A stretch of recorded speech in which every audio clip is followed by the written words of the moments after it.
morning, ladies and gentlemen. At today's press conference, we will hear from Governor Cox, FBI Director Kash Patel, and Sheriff Mike Smith. We also have with us Utah DPS Commissioner Bo Mason, Lieutenant Governor Deidre Henderson, FBI Special Agent in Charge Robert Bowles, and local and federal law enforcement partners. Following the remarks today, Governor Cox, Director Patel, and Commissioner Mason will take questions. Thank you.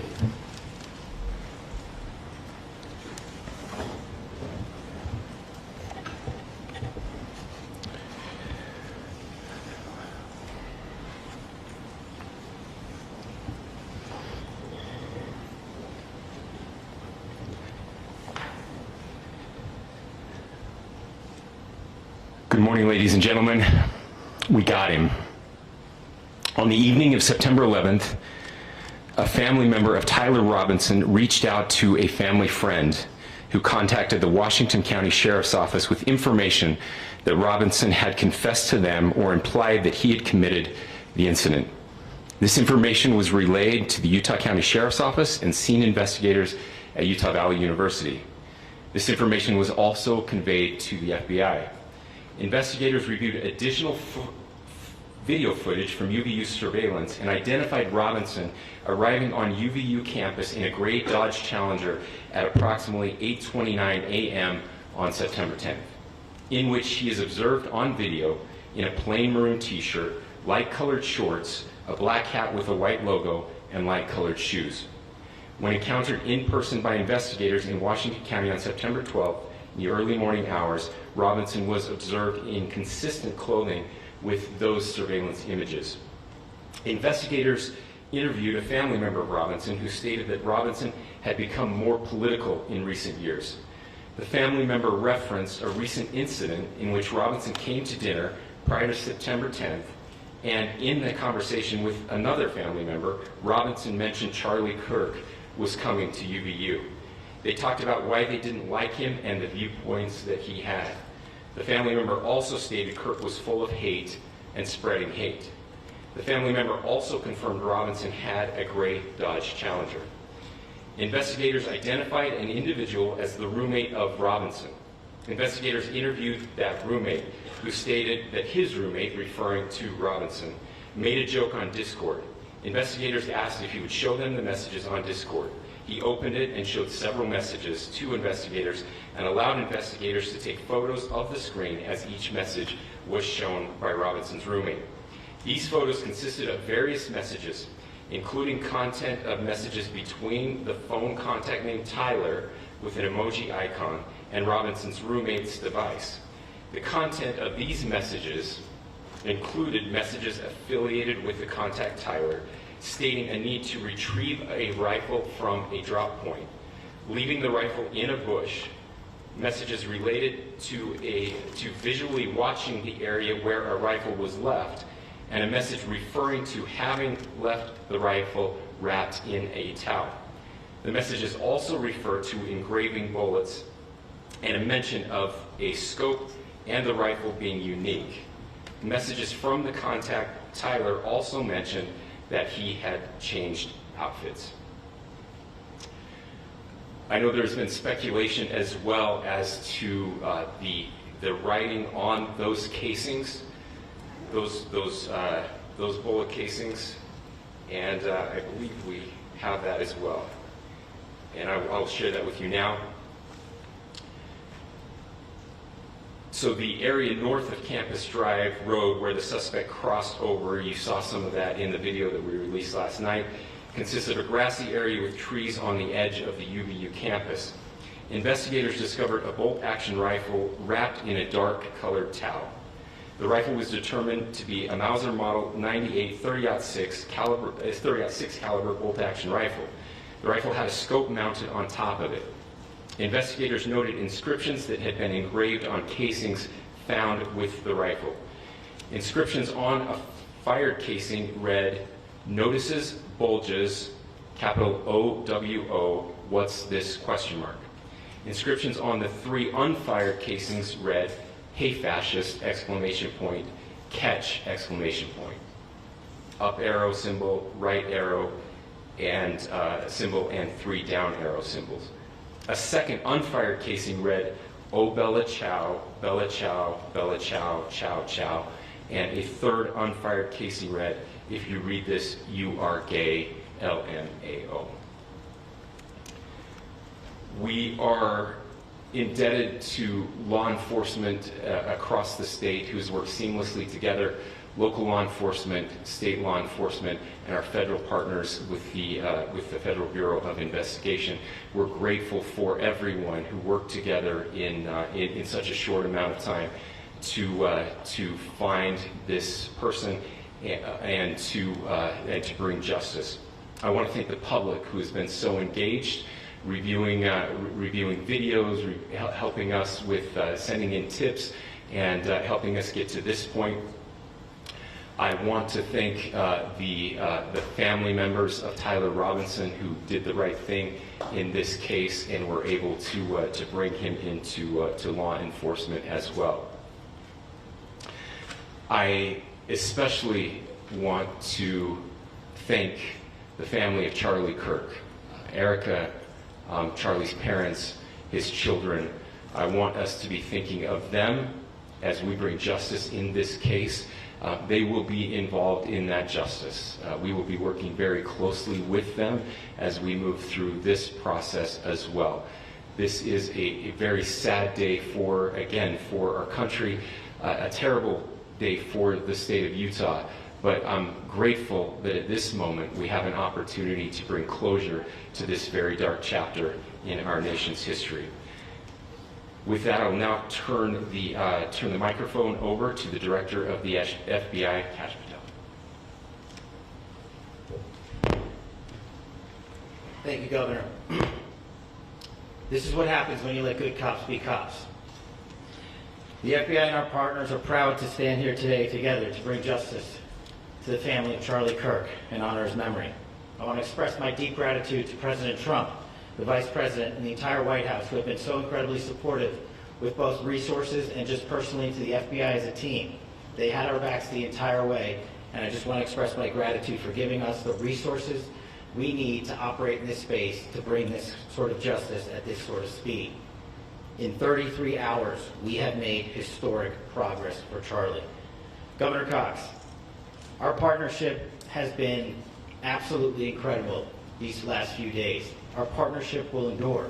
Your state and local partners, your sheriffs, your DPS community has been unbelievably impressive in the hardest of times. And a case like this cannot be solved, cannot be brought without partnering with your state and local authorities. The FBI has a certain role to play. We will play that role, and we will lead after the federal government. Governor Cox, we are so grateful for your state partnership that led out on this investigation. A little bit of the timeline. Charlie was shot at 12:23 p.m. on Wednesday. The first FBI agents arrived on scene in 16 minutes with chiefs of police at 12:39 and secured the scene. The FBI immediately launched fixed-wing assets. We utilized these assets to transport personnel, specialty technicians, hostage rescue teams. We also utilized these assets to go back and forth from the East Coast and here in Utah to transport forensic evidence and other evidence that will be analyzed and is being analyzed at our FBI laboratories in Quantico and other laboratories, including the ATF. At my direction, the FBI released the first set of FBI photos of the suspect at 10 a.m. local time on 9/11. Then, shortly thereafter, the FBI reward of $100,000 was released at 10:45 a.m. local. Myself and Deputy Director Bongino arrived on the scene at approximately 5:30 p.m. on 9/11. The governor led a press conference last night at approximately 8 p.m. where, at my direction, the FBI released a never-before-seen video of the suspect.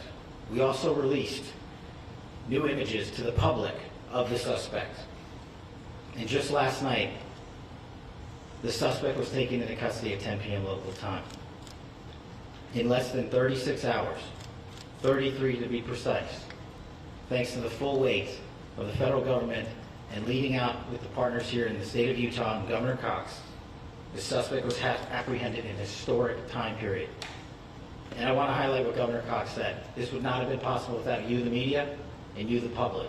That's why we went so public, so fast, and we're so transparent, and we're committed to that transparency. The crime scene, just a little bit there. It is a large crime scene. State and local authorities, along with federal authorities, process that crime scene quickly. And I even had the ability to walk through that crime scene and walk through the steps the suspect took to learn more about what was needed and what resources we needed to bear to create a full picture for the FBI and leadership back in Washington. Furthermore, thankfully to state and local partners, forensic evidence has been seized and continues to be garnered. Forensic evidence has already been evaluated at FBI laboratories in Quantico and state and local authorities here. We will continue to process evidence as we see it, as we collect it, and we will continue to deliver to Governor Cox and his team. Last night we had a total of approximately 7,000 leads. As of this morning, thanks to your great work, we have over 11,000 leads that were called in to the FBI. And we are running out every single lead that we can. Every one of those leads will be run out. The arrest is a testament to the dedication of good law enforcement being great, and partnerships in law enforcement, which I've tried to highlight as my tenure as the director of the FBI. There is no better relationship for law enforcement than the FBI to partner with state and local authorities, and you've seen it here in these last few days. The FBI Salt Lake Field Office, along with our offices in LA, Phoenix, Denver, San Antonio, Las Vegas, Pittsburgh, Buffalo, our headquarters component in Quantico, all participate in the FBI. I want to express my deep gratitude to the employees of the FBI, the men and women, the evidence response team tacticians, the special operators, the agents, the support staff.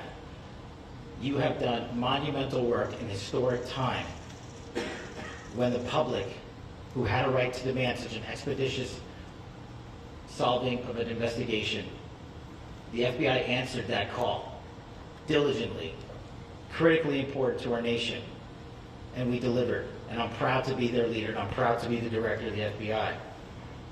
This is very much an ongoing investigation, as the governor said, and we will continue to work with state and local authorities to develop the investigation, to provide them the evidence they need for their ongoing prosecutions, and we will be here to answer every call they absolutely have, as long as it takes, for as long as we need to find and apprehend whatever suspects were involved in this crime. Lastly, to my friend Charlie Kirk, rest now, brother. We have the watch, and I'll see you in Valhalla.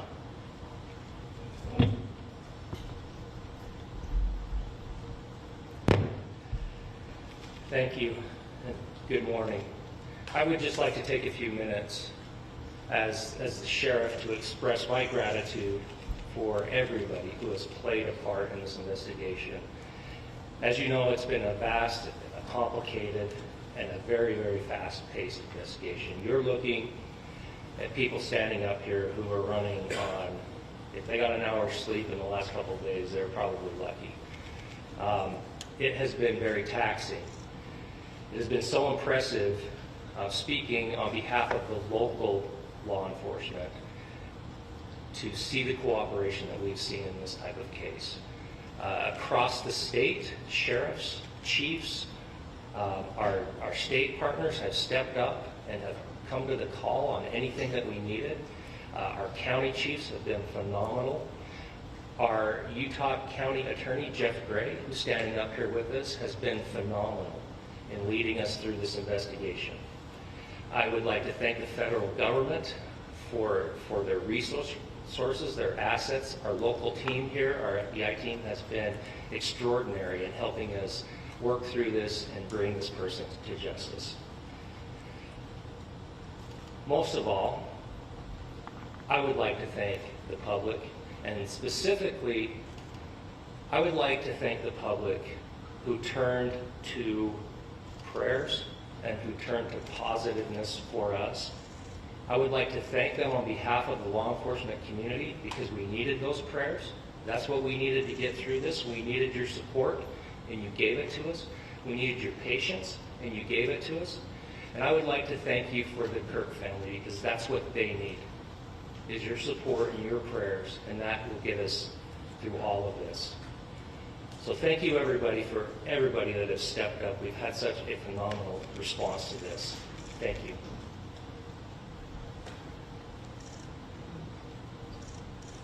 I also want to give a special thanks to the Attorney General and the Department of Justice. Their unwavering support and their commitment to justice is shown true here. And without AG Bondi and Deputy Attorney General Todd Blanche and the resources they brought to bear, we would not have been able to complete our mission. And I just want to say special thanks. It's an honor to be a part of the Department of Justice. Thank you again to our incredible law enforcement team who has worked so hard. Sheriff, I got a solid 90 minutes last night, so I'm probably the most well-rested person up here. Ladies and gentlemen, I get the microphone, so I hope you'll permit me a moment just to share a few more thoughts about where we are and how we got here, and maybe a little bit of where we go from here. I don't want to get too preachy, but I think it's important that we, with eyes wide open, understand what's happening in our country today. I've heard people say, well, why are we so invested in this? There's violence happening all across our country, and violence is tragic everywhere, and every life taken is a child of God who deserves our love and respect and dignity. This is certainly about the tragic death, political assassination of Charlie Kirk. But it is also much bigger than an attack on an individual. It is an attack on all of us. It is an attack on the American experiment. It is an attack on our ideals. This cuts to the very foundation of who we are, of who we have been, and who we could be in better times. Political violence is different than any other type of violence for lots of different reasons. One, because in the very act that Charlie championed of expression, that freedom of expression that is enshrined in our founding documents, in having his life taken in that very act, makes it more difficult for people to feel like they can share their ideas, that they can speak freely. We will never be able to solve all the other problems, including the violence problems that people are worried about, if we can't have a clash of ideas safely and securely. Especially those ideas with which you disagree. That's why this matters so much. Over the last 48 hours, I have been as angry as I have ever been, as sad as I have ever been. And it was, as anger pushed me to the brink, it was actually Charlie's words that pulled me back. I'd like to share some of those, and specifically right now, if I could, I need to talk to the young people in our state, in my state, and all across the country. As President Trump reminded me, he said, you know who really loved Charlie? The youths. And he's right. Young people loved Charlie, and young people hated Charlie. And Charlie went into those places anyway. And these are the words that have helped me. Charlie said, when people stop talking, that's when you get violence. He said, the weak can never forgive. Forgiveness is the attribute of the strong. The only way out of the labyrinth of suffering is to forgive. Welcome without judgment, love without condition, forgive without limit. He said, always forgive your enemies. Nothing annoys them so much. A few months ago, I referenced this last night, Charlie posted to social media, when things are moving very fast and people are losing their minds, it's important to stay grounded. Turn off your phone, read scripture, spend time with friends, and remember, internet fury is not real life. It's going to be okay. He again said, when you stop having a human connection with someone you disagree with, it becomes a lot easier to commit violence. He said, what we as a culture have to get back to is being able to have a reasonable agreement, where violence is not an option. Now, again, to my young friends out there, you are inheriting a country where politics feels like rage. It feels like rage is the only option. But through those words, we have a reminder that we can choose a different path. Your generation has an opportunity to build a culture that is very different than what we are suffering through right now. Not by pretending differences don't matter, but by embracing our differences and having those hard conversations. I think we need more moral clarity right now. I hear all the time that words are violence. Words are not violence. Violence is violence. And there is one person responsible for what happened here. And that person is now in custody and will be charged soon and will be held accountable. And yet, all of us have an opportunity right now to do something different. I want to thank my fellow Utahns. This bad stuff happens. For 33 hours, I was praying that if this had to happen here, that it wouldn't be one of us. That somebody drove from another state, somebody came from another country. Sadly, that prayer was not answered the way I hoped for. Just because I thought it would make it easier on us if we could just say, hey, we don't do that here. And indeed, Utah is a special place. We lead the nation in charitable giving. We lead the nation in service every year. But it did happen here. And it was one of us. But I want you to look at how Utahns reacted the last 2 nights. There was no rioting. There was no looting. There were no cars set on fire. There was no violence. There were vigils and prayers and people coming together to share the humanity.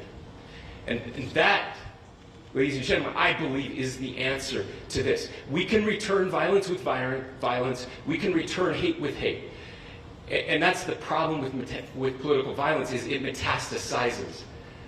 Because we can always point the finger at the other side.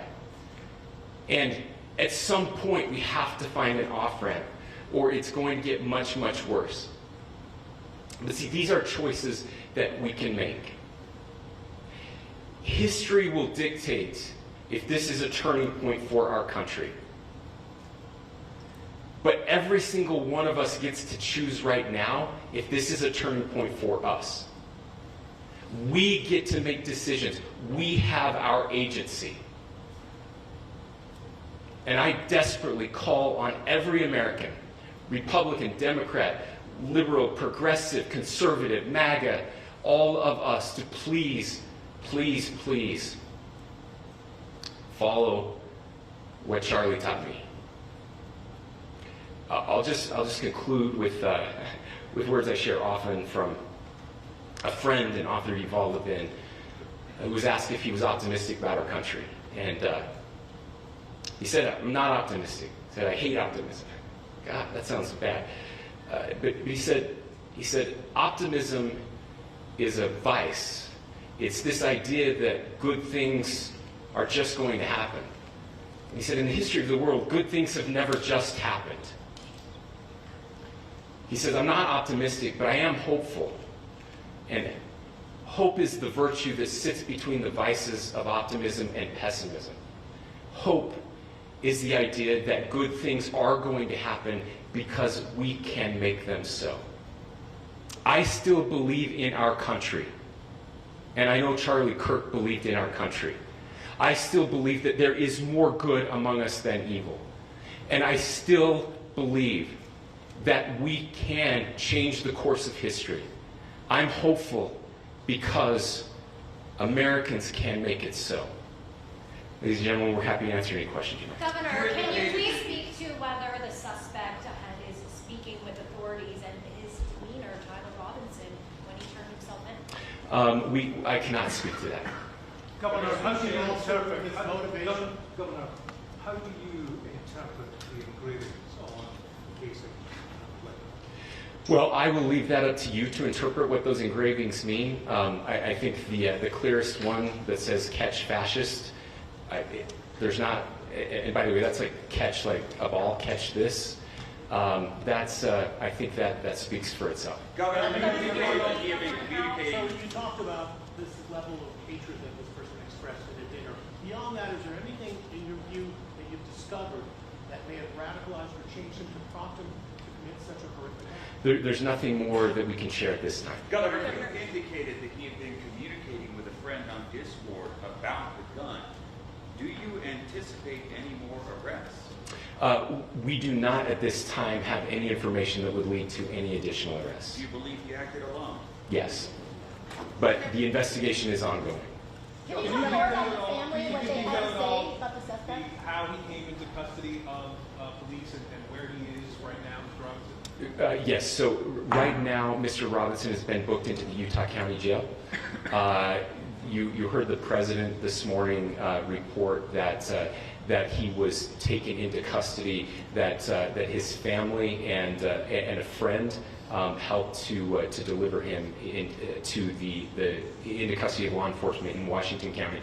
Those of you that don't know where Washington County is, it is the southwesternmost part of the state of Utah. It's about a 3.5 to 4 hour drive from here, where we are right now, and that's where he lived and where they turned him. Is he talking More about what the family is saying about Tyler Robinson?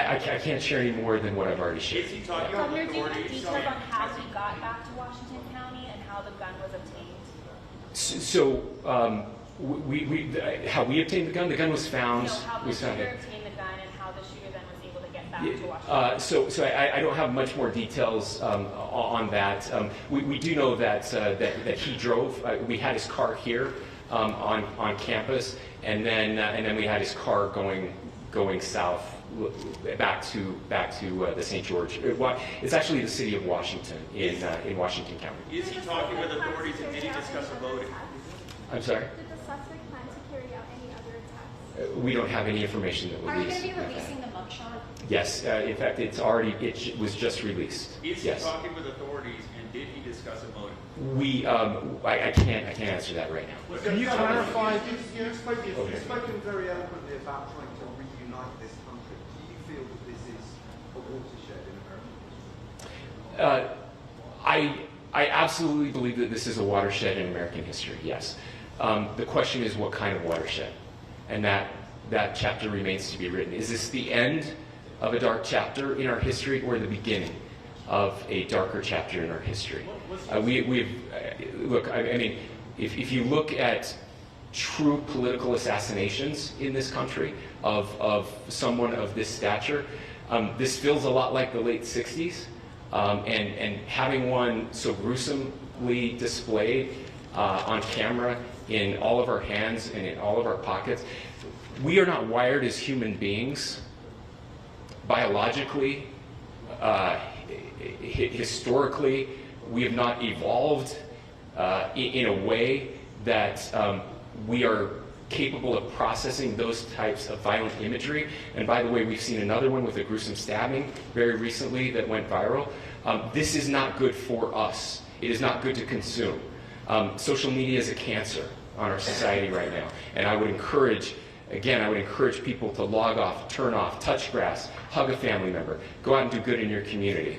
That is happening, and it's happening organically right now. I had a friend in a small city in Utah who said, we're getting together, the Republicans and Democrats in my little town are getting together to have a discussion last night, just to find a way to find their better angels. So yes, this could be, I mean, again, you have to go back to JFK to have seen a video live of something like this happening. I wasn't born until 1975, but I know that things were really dark in the late 60s. Sorry to some of you. I know some of you were there. This is our moment. Do we escalate, or do we find an off-ramp? And again, it's a choice. It's a choice, and every one of us gets to make that choice. Two more questions right here. Could we clarify that the release of those enhanced images at 8 p.m., the timeline that Director Patel gave us, led to the arrest at 10 p.m.? Is there a direct connection between those two events? I cannot comment if there is a direct connection or not, but all I can say is that that through some process, the family came to know that this had happened. One more thing, Governor. Could you just clarify the clothing issue you mentioned earlier? Was he changing outfits? Correct. Could you just clarify this? Yes. So when he's first spotted on campus, he has different clothing on, and then he changes clothing on the roof, and then changed back into that clothing at some point, so that when he was apprehended, when he was arrested, the clothing matched the clothing he had on before the shooting here at UVU. Last question here. You said that the suspect was from Utah. Can you kind of tell us a little bit more about where, and was he a student here at this university, and is there any history of mental illness? Yeah. So I don't have any information on the mental illness part. He was not a student here at UVU. He was living and had lived for a long time with his family in Washington County. Thank you, everyone, for your great work in getting this information out. I would just say, process-wise, this may be important. I know many of you aren't familiar with the process in Utah. I think it's important that you understand that. Basically, we have 3 days for charging documents to be filed. A CI will be filed. We'll have more information then, more detailed information as those charging documents are filed in preparation for a preliminary hearing. So 3 days. So we would anticipate then that early next week those charging documents will be filed. We will obviously be working. The county attorney will be working very closely with Mr. Kirk's family as those documents and decisions are prepared and made. Thanks, everyone.